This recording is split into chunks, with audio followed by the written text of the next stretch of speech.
Hi, today we're talking about the EROAD project.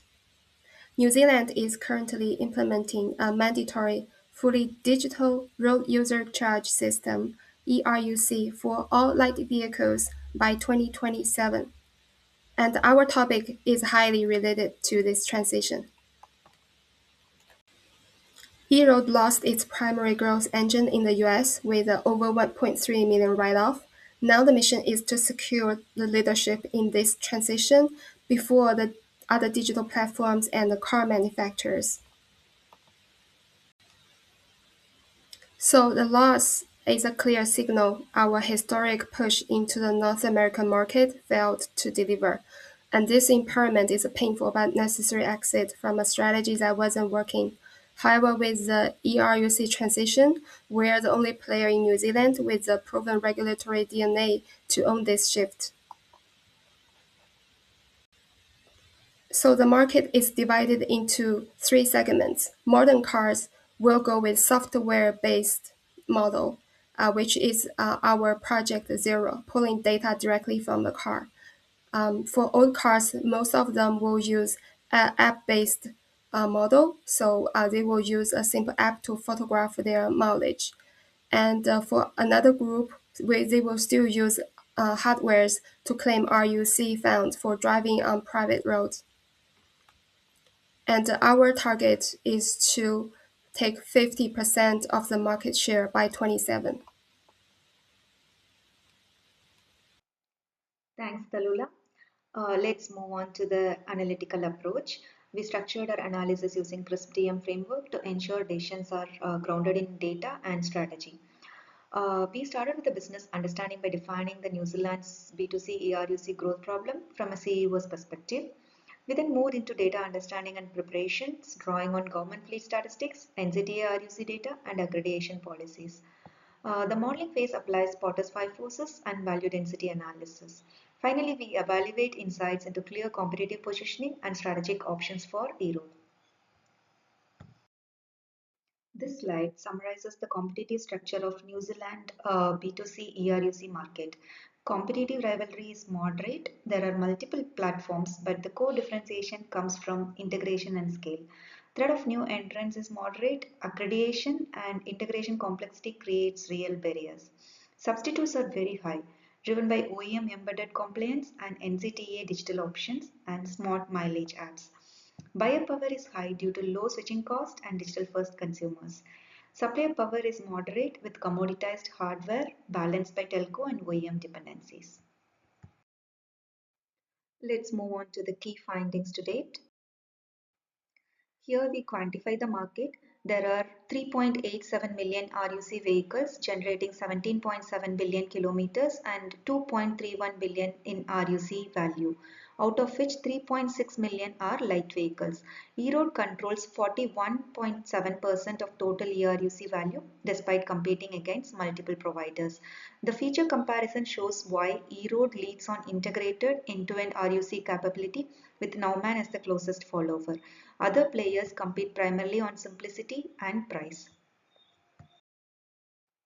This slide explains where that advantage comes from.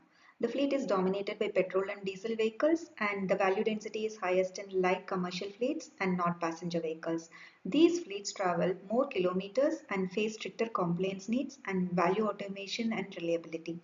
EROAD's ability to serve large, nationally dispersed commercial fleets creates a structural advantage that smaller and consumer-focused competitors cannot easily replicate. Thank you, Priya. We began by assessing structural barriers because these determine who can realistically enter the market. The strongest barriers are regulatory accreditation, data auditability, and hardware certification. They require regulatory trust and proven compliance operations, so not just software capability. As a result, startups and fintech platforms face high difficulty.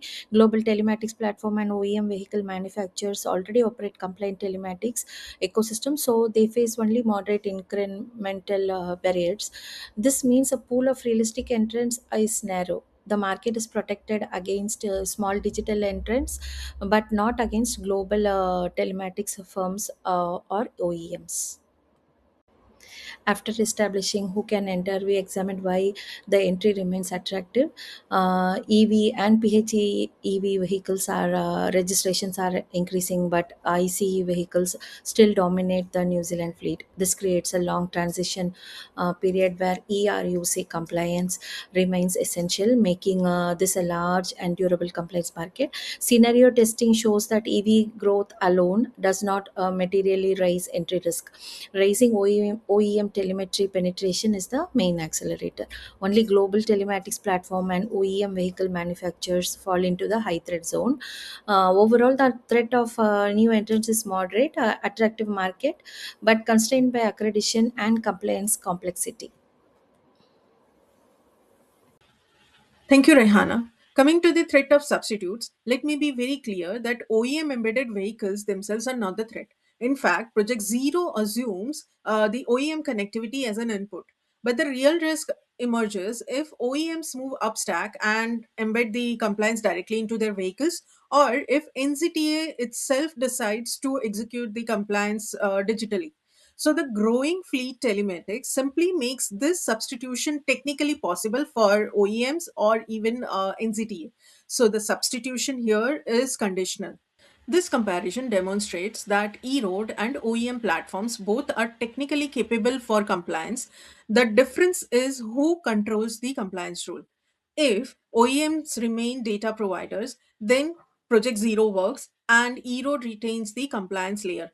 But if OEMs or NCTA step into direct compliance execution, EROAD risks disintermediation. So the competitive edge is not the technology, but it's the role expansion. That's why the substitution risk here is structural and policy driven, not immediate or demand driven. Thank you, Sachi. The force I'm going to talking about here is bargaining power of buyer.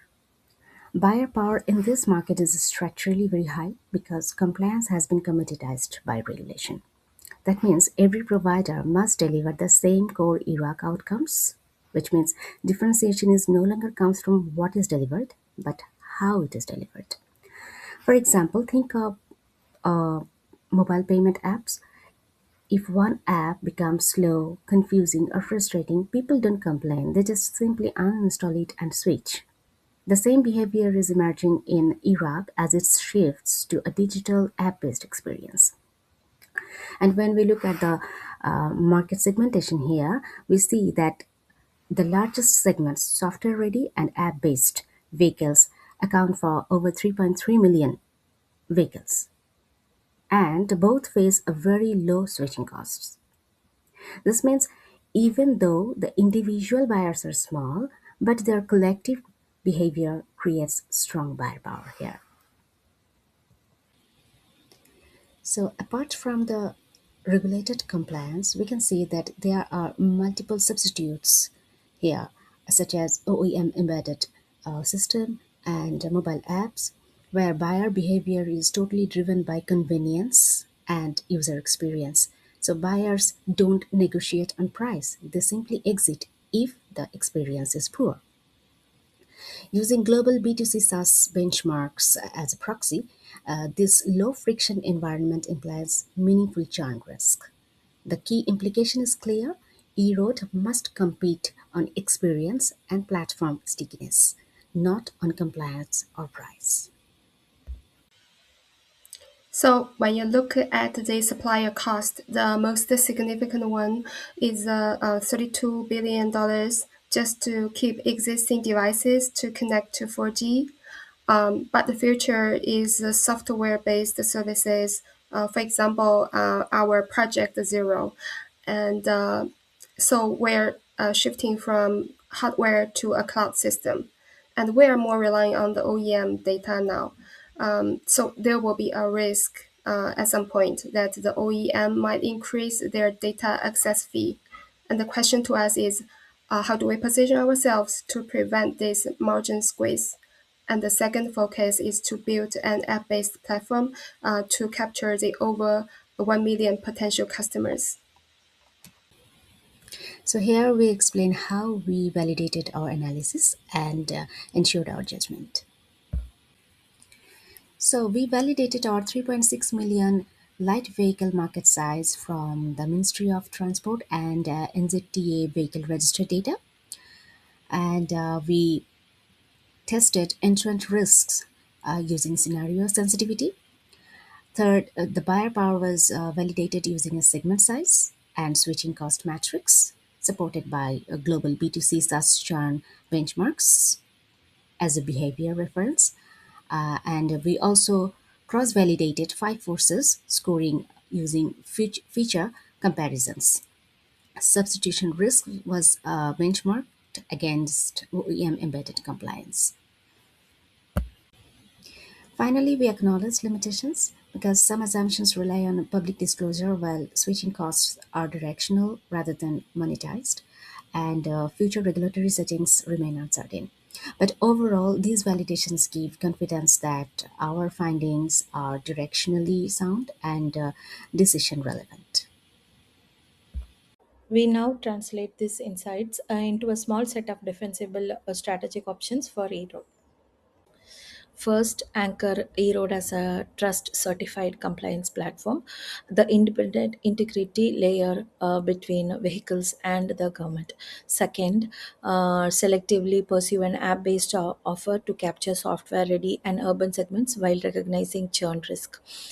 Third, extend into a carbon and EV efficiency reporting to embed EROAD in a sustainability and regulatory workflows. Fourth, compete beyond compliance through automation, analytics, and fleet intelligence that raise switching costs. Together, the direction is clear: defend the compliance core, selectively expand, and use analytics to lock in long term relevance.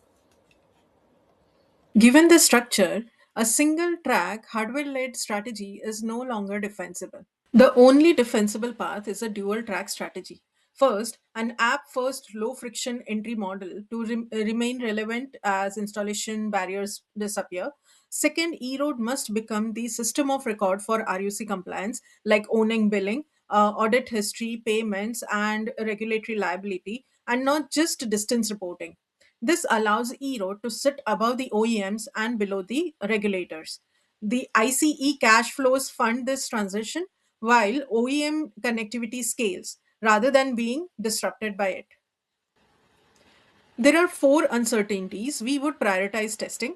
First, the unit economics of OEM partnerships. Second, the speed at which OEM penetrates the non EV vehicles.